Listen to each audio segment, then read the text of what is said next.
You're such an asshole! Banging out the videos at assholeconsulting.com. If you think you've been lied to your entire life, you're right! You have been! And you're starting to wake up like Neo did in The Matrix. And like, God, well, everything that people told me was a lie. Who's going to tell me the truth now? Thankfully, I, America's older brother, the world's only professional asshole, have a monopoly on the truth commodity market because everybody else is too much of a pussy to go and mine it and sell it in the public market. Hello, Aaron. Here's a quick rundown of my current situation. I'm a 24-year-old minimalist follower of yours. I'm currently living in and paying off a trailer with a friend of mine in a low cost of living area. I drive semi-used utilitarian cars. I drive a utilitarian car that I'm almost done paying off. I have no student debt or degree and work as a security guard, making enough to pay off my trailer, car bills, entertainment, and build my savings. All right, now, previous to a couple videos ago, low IQ. What to do with low IQ. This isn't to say this guy's low IQ, but I just want to point out, think about this life. On a security guard income, he has no debt, or very little. And he can kind of just do what he wants, right? This is the value of minimalism. This is the value of not fucking up. This is the value of not having debt. This guy's richer in a more philosophical sense than some Wall Street dude bro who's got to pay an arm and a leg for a hotel or apartment, makes the six figures, but after taxes and everything has effectively no purchasing power compared to this guy. Oh, by the way, he's sucking Goldman's and Sachs's dick the entire time to get promoted to senior analyst. Woo. Oh, Goldman Sachs. Imagine working for Price Waterhouse Coopers and Lyman. 4 dicks you gotta suck. Oh my God. I'm not that gay.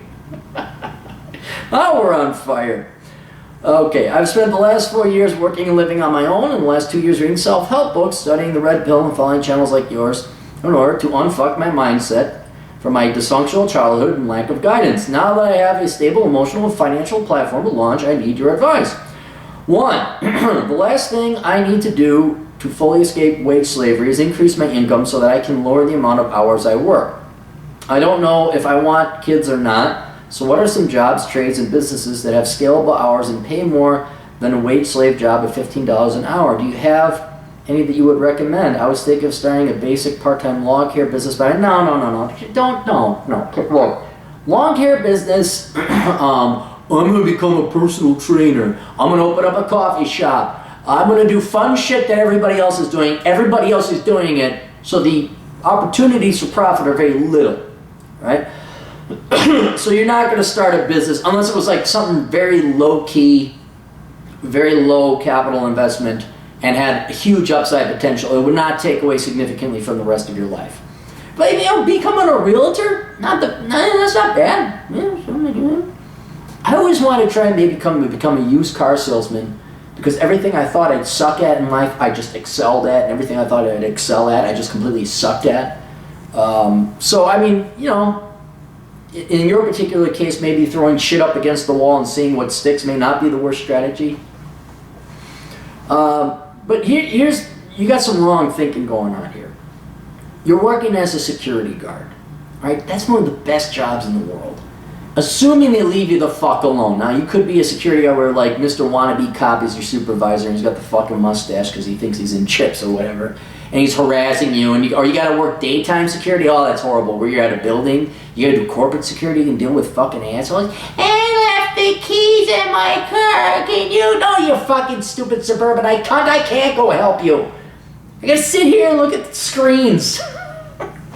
I gotta make sure no one invades your prissy little Swipple corporate campus here. Ooh, there might be a minority. Jesus Christ. You don't want to work that. Okay, but the larger point is, if you're making 15 bucks an hour as a security guard and you're a minimalist, that's kind of the dream in one capacity or one angle, because you don't answer to anyone. You got a nice, easy job. You got living and food and accommodations and the necessities taken care of. And now you got all the free time in the world, free to just chill out and relax and do what you want. It sounds like you just don't want to work, period. And I don't know what you do philosophically. You got to do something. You just can't sit in your trailer and be a Wyomingan where you just do drugs and meth and screw your cousins and have weird-looking children with 3 nostrils. You have to do something. So I think the security guard job is great. But you know, like you seem to want to get on the self-employment where you answer to no one, right? And I can't tell you what the business it is that you are to start. But if that's your goal, like you don't want to work for somebody, you're gonna have to become self-employed. I don't know what that is. I don't know what that is. If I did, if I knew a business idea that would work, I wouldn't tell you. I would go and run it myself and make a lot of money. So you're in the position now as a security guard, again, assuming you're working nights or you're being left alone, where you can sit, get huge sheets of paper, man. This is what I did when I'm outlining my books, big architecture sheets of white paper. Doing my ideas, life match, sit down and do some strategizing. Strategery. Nuclear weapons. Nobody does it. Nobody does it. Oh, geez, Clary, how come you do? Love it. I get flack of being type A, being a tight ass, saving my money, working. Oh, dude, Clary, loosen up. And then the house is paid off. Oh, gee, how'd you do that? Oh, geez, Clary, geez. Okay. But then you're like, you're not. Fuck you. No, fuck you, pay me. I'll tell you how I did it.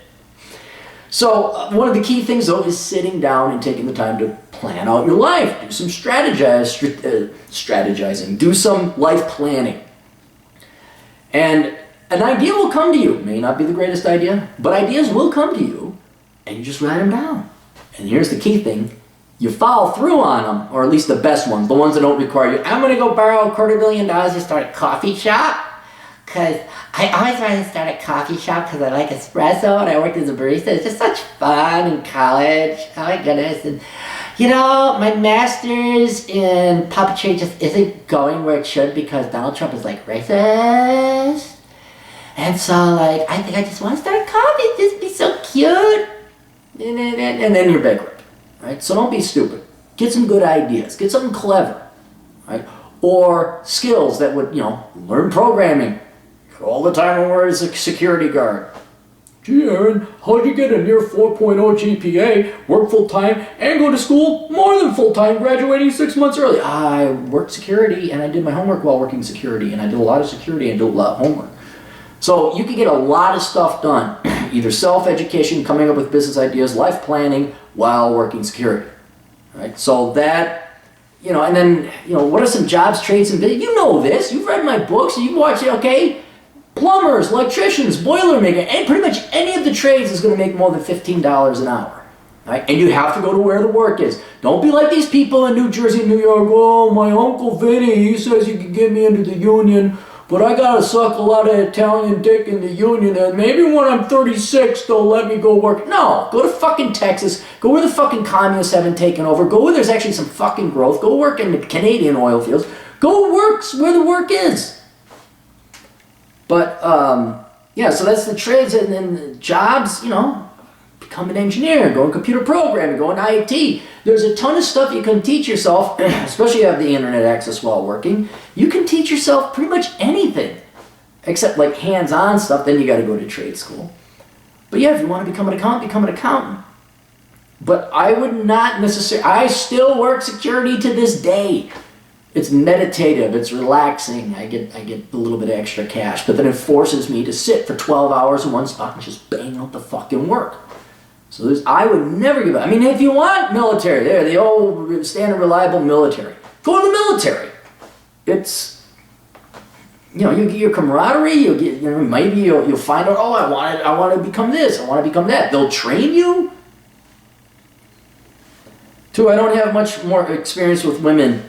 I did well in high school, but found myself socially isolated and inept after post-graduation social exodus. I've drilled the teaching of Corey Wayne, Mark Manson, and Patrice O'Neill in my head. I obviously have to start leaving my house more in order to meet women and get more pregnant. Yeah, you're not... Look, I got this buddy of mine, and we all know people like this, especially in the Manosphere, who are the professors, the academians, the Monday morning quarterbacks, the armchair men, where they know inside and out and completely understand the laws, theories, dynamics that the Manosphere has dug up and codified these past 10 years.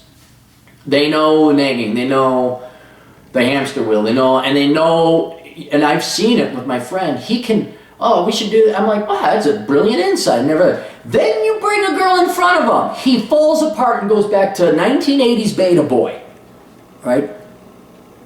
You can sit in the world of academia and internets and keyboard warrioring, or you can get your fucking ass out there and start asking girls out.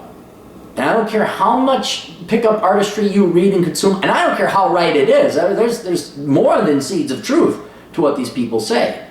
The real issue is you guys getting off your fucking asses and implementing it in the real world. Same thing with a business. You can come up with the world's greatest business plan on your big sheet of paper. Doesn't matter jack shit if you don't implement it. So it's the same thing with women. You don't have much experience with women, blah, blah, blah. Following these guys. But do you find that it's better an investment to chase tail or find some monogamous girlfriend with integrity? This is all academic because you're not chasing them. Chasing hot, basic bitch skirt looks enticing and stimulating since I used to be blue pill beta, but is scratching that itch and experience with. See, you're already, God almighty. It's not a science, guys. It's not if or and but X or Y. Do both. You don't know what the girl's get. This is why dating, you go out, first thing, is she hot? That's the first qualifier. Ask her out. Did she say yes? That's the second qualifier. You date and you find out she won't have premarital sex? That's a disqualifier. On to the next one. You don't have the time. Well, I'm going to chase after quality women. You don't know what quality is. Heck, the gal that... one of the more wholesome women I dated, unbeknownst to me at the time, which was a whole completely different story, she was a dominatrix at this place called Bondage A Go-Go, and she just did it to make money, but I didn't know she, and when I met, she was almost church-going. You need to go out and date under the basic premise that you want to get laid, and then these girls will have to prove it to you whether or not they're worth keeping around. Like they have the personality, the finances, the profession, the care, the obedience. That's a huge thing. Like support or silence. So women have two options: support or silence. When they nag, kick them to the fucking curb. And or you can try and train them. Training's a pain in the ass, but it's easier than, I guess, trying to find a quality girl. But yeah, dude, you just go out and date girls, and it'll become apparent which ones are the quality ones and which ones are the throwaway bin. And most of them, vast majority of them, 99 out of 100, are going to be in the throwaway bin. I mean, look, if you ain't even leaving your trailer, I mean, you got some hurdles here too. You're in a trailer with a roommate, which I appreciate for the minimalism. But how do you explain that to this, the girl you're dating? You say, nah, I mean, that's your only choice. Is it basically, yeah, we're going to get a hotel.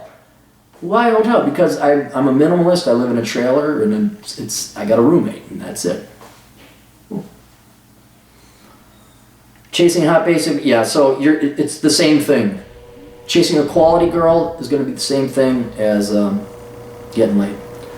All Manosphere minimalist sentiments aside, I've never wanted children, even in my younger beta days. However, I want to be completely sure and thus want to date a while before I get the snip. I already know the numerous benefits of not having kids, not getting married, but I want an honest assessment of the downsides of the bachelor lifestyle.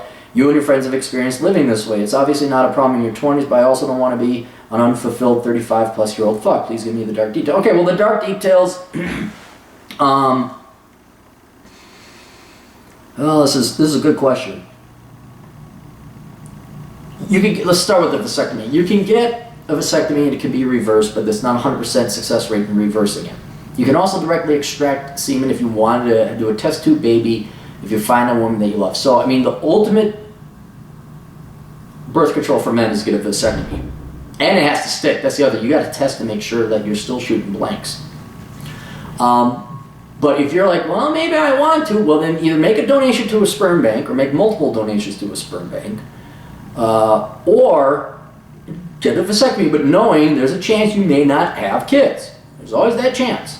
All right, so talk to a virologist. They'll have the more updated figures, but be careful because sometimes you'll get a virologist and I don't know what it is. They're just like, you want to have a vasectomy? Oh, no, you can't do that. I was like, play the fucking music, you goddamn monkey in a fucking cage. Give me a goddamn vasectomy. We need more men to have more children, otherwise the society collapses. Oh my God, pay me. No, we want you to pay more taxes. Oh, we can't have it both ways. So that's the vasectomy. You want an honest assessment of the downsides of the bachelor lifestyle you and your friends have experienced living this way. All right, the downside, you don't realize it because you're young and you're horny and you want to get laid. But I'd say probably the biggest or the most taxing aspect of the bachelor lifestyle is just how much time you piss away chasing girls. Now this has changed since the 90s, since my days, where you go to nightclubs, you go dancing, you do this, you do that. You had to physically, this was in meat space. That's how you met girls. You had to go to the bar. You had to go to where the girls were because there wasn't no internet dating thing. But then you would spend your money on a cover charge, spend your money on parking, wait in line to get into a club, get into the club. Yeah, I mean, just a horrendous environment that as you get older, you lose your hormones. You're like, whoa, what the fuck was I thinking about when you think you want to get laid? Which sometimes did work.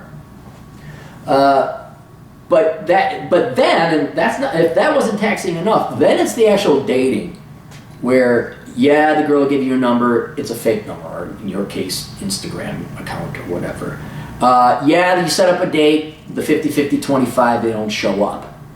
Hey, when you show up, and after a while, you're just like, yeah, fuck, I don't. Then, if you do get the dates, you start dating her, is she a psychotic bitch? Which half the time they were. Half the time it was something like completely unacceptable. Immature, not showing up on time, attitude, lip, it's just like, and then you do date, but then there's like complications. I have an ex-boyfriend, and she's married, she doesn't tell you, which happened to me. I dated to marry a woman 3 months. Didn't know she was married. That would have sucked if you found out. All this, and then you look at, you're like, that's the biggest drawback of the bachelor lifestyle. You're unaware of it because you're in the heat of it and you're having fun, you think that's what fun is, but you sacrifice what you'd personally like to pursue. Like, I would have gladly traded, out of the 30 girls I banged, yes, my number is 30, that's my notch count, I would have traded in 20 of them. If I could, what I had to go through to get those 20 bangs, I would have traded that gladly and go play Dungeons and Dragons with my nerdy high school buddies, or just watch some really good movies, or go work and make some money because it was not worth it. And so as you get older, you'll go out less and less because it's just too taxing, it's too much of a pain in the ass. But that's one of the drawbacks. Then, and this is all age or chronology based, people change. Yeah, it's great being a bachelor in your 20s, but it sucks being a bachelor, and heck, I got a girlfriend, but it sucks. Like, if you still want to have friends in a social life in your 30s or 40s, good luck. Your friends are getting too old, too tired, they have kids, they got wives, they got divorced, they got financial problems. Not Penelope. Panoply. A panoply of forces outside of your control, and their control as well, and I got into it, just starts taking people away out of people's social lives. The kids got this game and that sport and this thing and that thing. Your buddy would like to go out, but the wife doesn't like him going. It's not even you. The wife just doesn't like her husband going out having fun. Going out and people get old. Some of them die. Some of them get heart attacks. Some of them get cancer very early. And they die. But you're not gonna. It's not like, hey, let's go hike. Let's road trip. Road trip? I haven't gone road tripping with buddies since my 20s. Life just happens, and your social life goes down the toilet. Now, thankfully, men have a little bit better than women because we can date younger. So when all of a sudden your social life goes away, it's like, I might as well get myself a girlfriend. Or you might as well get yourself a wife, whether you want to have kids or not. You're like, okay, it's time. I guess, that's what, no matter how much feminism infiltrates society, that's how humans are programmed. And they'll delay it a bit, but inevitably people start to pair off. Then the market clears out real quick. And this is, normally we talk about women, like, oh, the market clears up real quick, 28, 29, also in 30, 31, 32, it's too late for you. For men, it also clears out. The quality women are pretty much picked off by that time if you want to get married. And it's almost a decision that's forced upon you. It isn't truly forced upon you, but it's like, okay, either be happy by yourself or find some quality girl. And like I said, men have an advantage. We can always date younger. But the older you get, not only is it, your choices are single moms, divorcees, girls with problems. It's just like a produce market. The good fruit clears out quickly. And then you're left with shit. Now again, men can buy a little bit younger, but now here's another problem. The older you get, not only do you look at like, God almighty, go to a nightclub, what the fuck? You're like, 25-year-old girl, what the you cannot mentally deal with a 25-year-old. It's too painful. There's debate, and I'm a firm believer in training, where you can get a girl and you can train her, and you're like, no, you're not going to do that. If you don't like it, there's the door. You have some success with that. But for the most part, a 38-year-old male is not going to be, especially if you're smart, especially if you're intelligent, especially on this channel, you're not some leftist dude, bro. You're not going to be able to tolerate the painfully tedious and boring and void of intelligent discussion and conversation your average 24-year-old, 25-year-old teeny bopper girl is going to have. And so it's this ping pong debate. Oh, you go out with a single mom because that's all there is. Oh, she's got drama and issues. Okay, and you're number three. You're number three in that relationship. Then, okay, you find the girl that doesn't have a child, but they're dumber than fucking rocks. Like, unless you're willing to put training into it, it's just a pain in the ass. And you're increasingly like, I know we pick on each other, but Bernard Chapin, you kind of become a monk. You stay at home. I wouldn't say necessarily going MGTOW, though I guess that is what a lot of people do legitimately. Like they've gone out, they got their battle scars, they're like, fuck this. And then you're perfectly content reading books because you've actually gone out there and you've seen it. Whereas the virgin towels, the academians who've never gotten their dick wet, go, hey, I could go dig her. Yeah, me too, me too. I'm like, okay. Don't do this too much because you're so fat, you'll stick it in, you can't get your finger back out, you're so fat. Yeah, that's another drawback. And then you will, especially if in your case, because you're a minimalist, you're a bit more of a philosopher, you are trying to self-improve, you're going to find out with just a little bit of self-improvement. I mean, it's lonely out there in terms of peers. Like, I can go, where was I? Oh, where was it? I wasn't a company event. Where was I? I was at some social gathering. And I was like alone in a crowd. And I knew kind of going into it, and be like, where was that? Oh my God! Was it a house showing? It's something where I had no desire to talk to these people. I was thinking about breaking out my headphones, but that'd be a bit too impolite. And I was just there on my phone, like this is. I don't want to talk to you. I don't want to talk to you. I maybe like to fuck your wife. I don't want to talk to her. I'd like to see if your daughter is of age. And frankly, I'm just going to hang out here, and the rest of you can go fuck yourselves. That's a problem that you're going to face. So you don't want to be an unfulfilled fuck at 35. Get a good career or business or happiness or hobbies or something. Do not dismiss a quality girl if she comes into your life. Every once in a while there will be one that floats through.